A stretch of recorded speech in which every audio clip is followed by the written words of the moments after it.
பேசுகிறார். என்ன பேசுகிறார் தெரியுமா?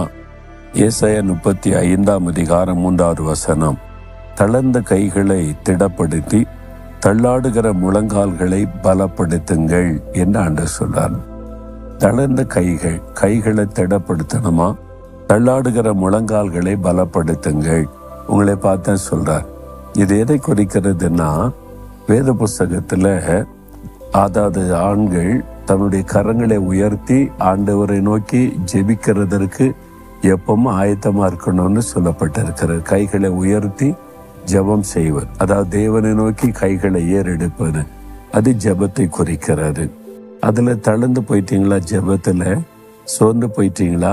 அதே மாதிரி முழங்கால்களை பலப்படுத்துங்க சொல்லப்பட்டிருக்கல. தள்ளாடுகிற முழங்கால்கள் எதை குறிக்கும்? முழங்கால் படியிட்டு ஜெபிப்பாரு.